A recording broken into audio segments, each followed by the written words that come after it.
De la neige, sévère et douloureuse, qui maintenant fige la plaine. Des sind gar gezweiget, ihr Vogel, ihr Sanges, das machet der Schnee. Der muss durch Not mich verdrießen, der zieht.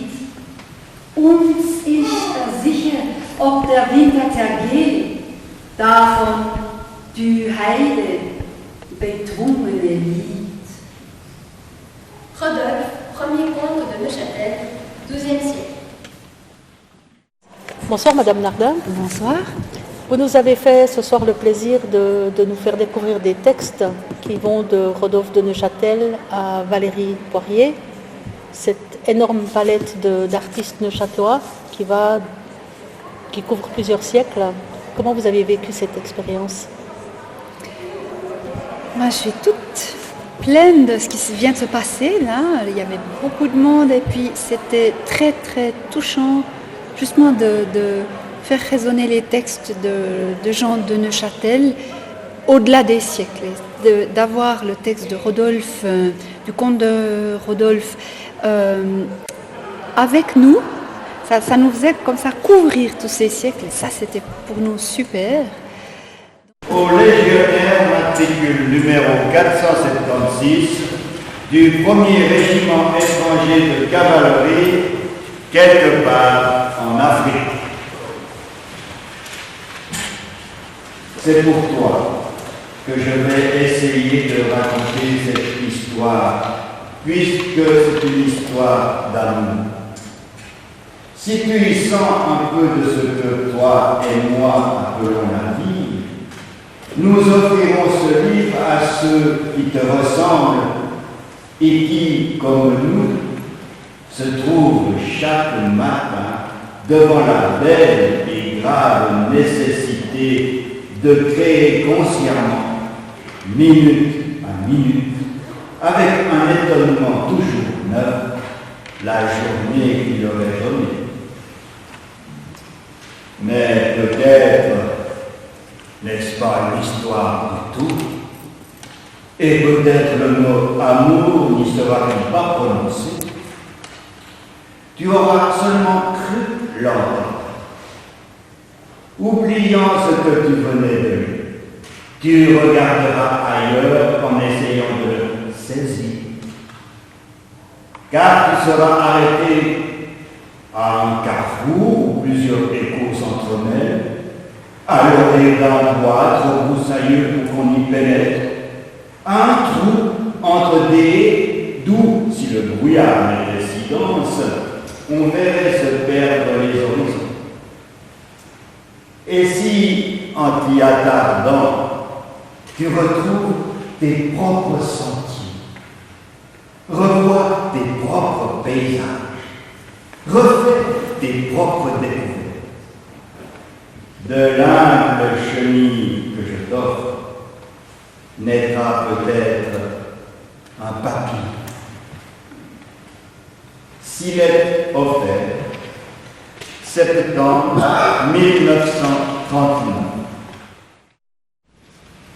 Perdre pied, brouillasse, bouillabaisse de brouillard enseignant sous. Partout. Il a beau coller à la bouche, Se plaquer contre le corps. plutôt qu'un ballon, Ou un emplâtre. il est un écran, toujours en recul, devant nous, mur intérieur, Sans ouverture. prêt à céder Je tends les bras. à la moindre poussée. L'équivalent diurne de la nuit, Mais délavé. Nuit blanche, Blanchâtre. Traînant. vacillant, Moutonneux. bouleversant tout repère, sans rien déplacer. Plus de pays, plus de distance, D'espace mesurable. D'élargissement ni de rétrécissement. impossible de ramener à soi. Vague cerf-volant, Terre. Vauxhall, Hangar. Tel de vagues songeries. Ou ombre de songeries. s'élevant dans l'air pour tournoyant en vain, retomber bientôt et disparaître. Est-ce le matin? Le soir. Plus d'étalement de la durée. de ciel dans lequel suivre le cours des heures. Le regard s'épuise, qui, s'efforçant de pallier l'insuffisance d'une lumière grise, sans contraste, cherche, fouille et D'erreur en erreur, de rectification en rectification, d'approximation en approximation, mène au petit bonheur la chance son inspection. sa quête vouée à rien. prend des récits pour des lanternes et pour ainsi dire, Père pied, tout aussi bien que moi, incertain si je touche vraiment le sol. Ou en gestation dans le froid. Contre le froid. les filles. Téléspectatrices assidues de La Sige fidèle et de Flipper le dauphin, on était gavées de morale boy scout et de sentimentalisme bon marché. Les feuilletons regorgeaient d'héroïnes fadas et de garçons de brouillard. Les méchants étaient asiatiques ou ils avaient un accent russe. Les noirs étaient pratiquement absents de l'écran, sauf pour jouer des rôles de larbins avec leur voix doublée en français petit nègre, ils avaient toujours l'air ahuri. Le foyer était le lieu saint. Les femmes bordaient leurs enfants, elles concoctaient des petits plats à l'aide de robots sophistiqués, elles jardinaient en coquette tablier, elles disposaient des fleurs dans un vase et chantaient soir et matin afin de dispenser autour d'elles ce fameux supplément d'âme, passeport obligatoire pour être admise dans le merveilleux continent de la féminité. Elles étaient presque exclusivement blondes, bien coiffées et souriantes. Elles semblaient dire « Le bonheur, c'est pourtant simple !» Toutes ces Pamela, ces Cathy, ces Jenny commençaient à nous courir sur le haricot. On les appelait Les nunuches. tout en rêvant de leur ressembler. On se rongeait les ongles, On avait les cheveux crépus. on était colériques. Nos gestes étaient brusques. On rentrait de l'école avec des croûtes sur les genoux et des plumes sur la tête. Des gros mots plein la bouche. On était grosses ou maigrichonnes, Notre nez était trop long. nos dents trop en avant. Notre peau trop foncée. Des poils disgracieux apparaissaient sur nos jambes, nos aisselles, notre pubis. Nos seins étaient ou trop petits ou trop gros. On faisait des cauchemars. On pissait au lit. Ça finissait chez le psy. On avait des idées bizarres. On n'aimait pas danser le picoulet. On courbait les scouts. Le soir, on chuchotait dans notre lit. Quelle saloperie le scoutisme! Dans la solitude de notre chambre, on se disait: qui suis-je vraiment? On était vilaines. On avait des boutons. On dépeçait nos poupées Barbie en leur arrachant les yeux et en rasant leurs beaux cheveux. On se mettait au régime, on essayait des coiffures vues dans les magazines qui, sur nous, n'avaient jamais l'air de rien. On avait peur de se montrer en maillot de bain à cause de nos seins maigrichons, de nos côtes apparences, de nos fesses trop grosses, de nos pieds plats. À la piscine, on restait des après-midi entiers crispés sur notre linge à regarder déambuler les Pamela, les Cathy, les Jennifer. Quand un garçon sifflait, on regardait derrière pour apercevoir la créature de rêve qui suscitait cette incroyable manifestation d'enthousiasme. Si on découvrait que c'était pour nous, on était flattés autant que meurtris. Je ne suis pas un chien, on sait pas. On nous éduquait à devenir femmes dans les limites convenables, selon nos parents, à l'exercice du genre. Il fallait qu'on joue de notre féminité avec circonspection. Il convenait de séduire par des ruses raffinées. Ne jamais se départir d'une certaine retenue, sous peine d'être taxé de garçon manqué Dieu sait comment ça tourne plus tard. ou de fille facile.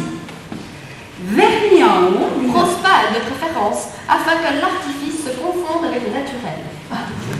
un brin de décolleté pour appâter le chaland. Mais rien d'extravagant, pour que l'invite reste suggéré. On rêvait pour nous d'une féminité fade et équivoque. Il fallait promettre, sans jamais rien donner, et surtout apprendre l'art de se faire toute petite.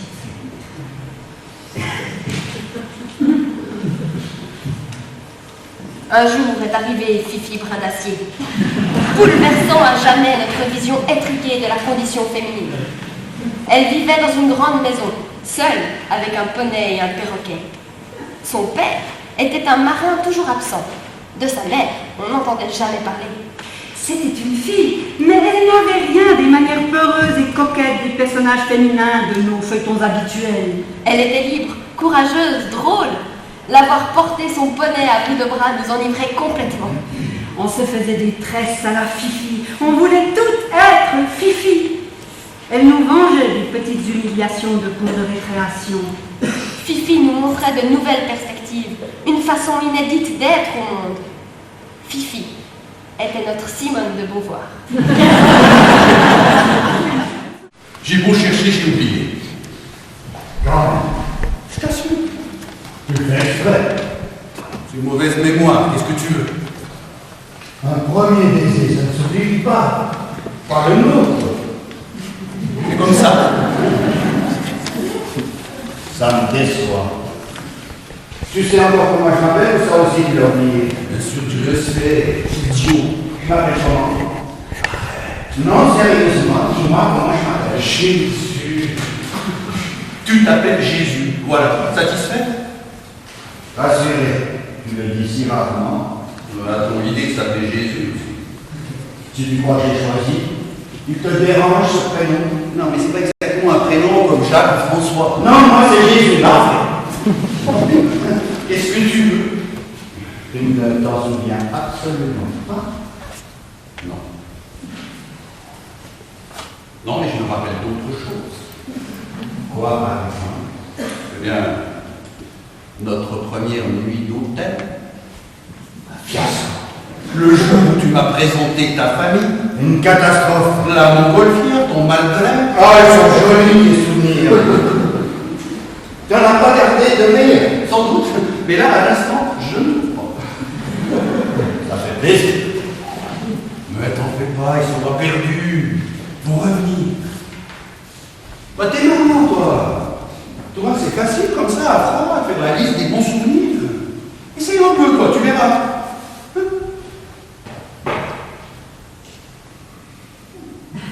Alors? Bah, c'est les mauvais qui viennent en premier. J'aurais juré le contraire. Tu ne vais pas être si mal, finalement. Quoi? Notre premier baiser. Je m'en serais souvenu, sinon.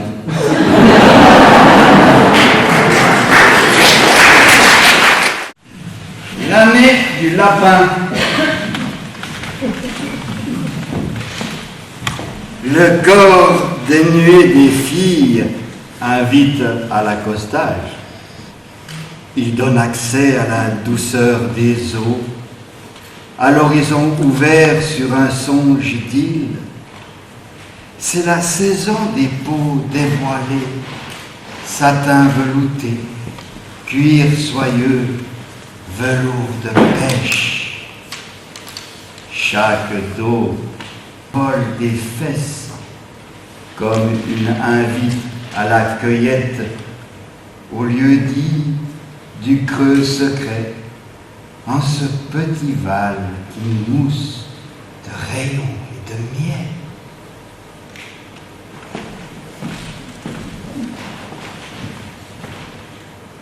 L'homme vieux, noire silhouette qui observe, qui contemple, qui admire, se voit un instant comme le soldat du poème, la nuque baignant dans le frais cresson bleu, avec des trous noirs dans sa mémoire défaillante.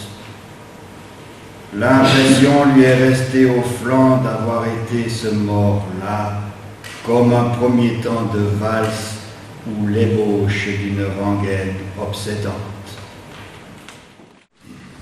À la recherche de l'utopie. Hier, pour 115 francs 40, j'ai acheté les 7 d'un coup. Du côté de chez Swann, 16 francs 70. À l'ombre des jeunes filles en fleurs, 15 francs 60. Le côté de Guermantes, 16,70. Sodome et Gomorre, 1850, La prisonnière, 1560, Albertine disparue, 1560, Le temps retrouvé, 1670. Ce matin, je les retrouve sur la table, le flanc bien en évidence, mais je ne commence pas encore, pas tout de suite, pas n'importe comment. Avant toute chose, appelez le bureau. La voix de Gus me répond. Quand Corinne n'est pas à sa place, c'est toujours lui qui prend. C'était juste pour prévenir, je ne pourrai pas venir aujourd'hui. Tu es malade? Ça va, merci. J'ai décidé de lire Proust. Quand tu dis Proust, le principal, quoi, la recherche.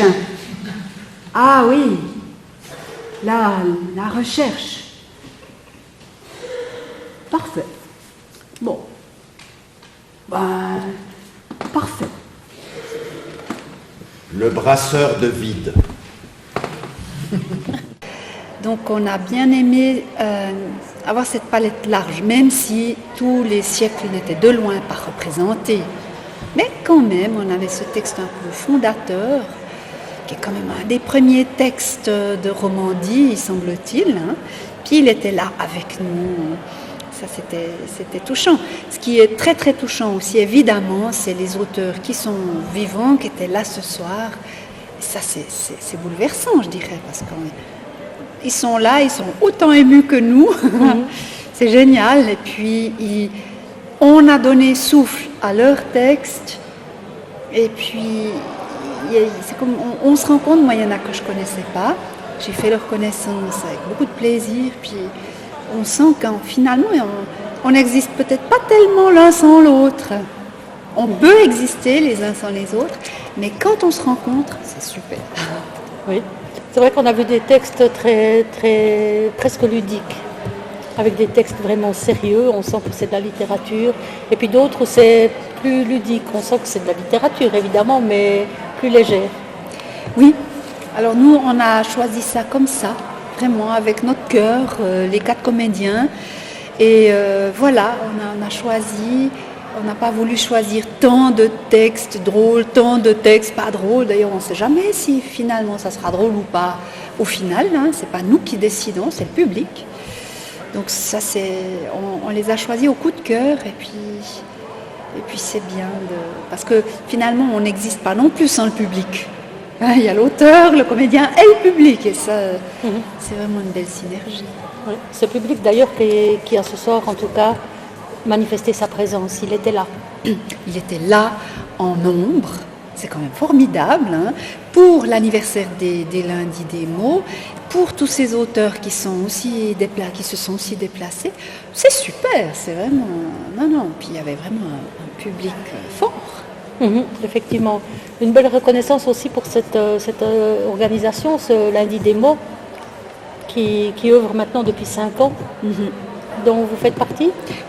Oui, j'en fais partie. Je vais faire quelque chose le printemps prochain. Je suis ravie qu'on m'ait demandé, que les lundis des mots m'aient demandé. Puis mes collègues aussi étaient très contents. C'est aussi un cadeau qu'on nous fait quand on nous dit « Dis donc, tu veux pas venir lire ?» C'est quand même super. Hein.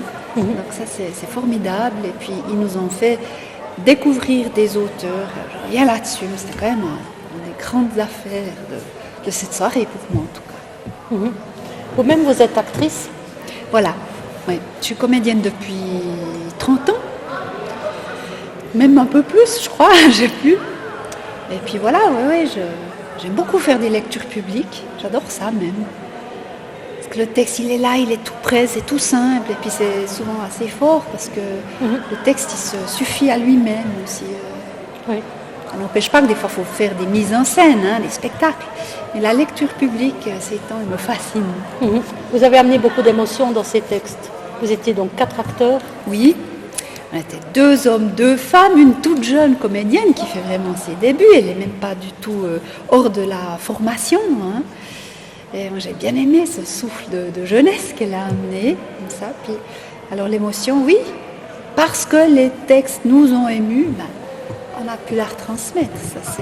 Ça vient des textes, cette émotion. Ça ne vient pas de nous. Exactement.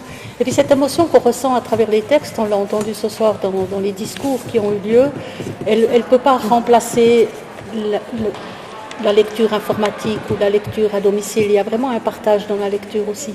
Oui, complètement, c'est vrai. Partout. Dans le train, 2 personnes, devant 100 personnes, partout, toujours un petit bout de lecture. C'est le miracle. Un peu de rapport humain. Mhm, mhm.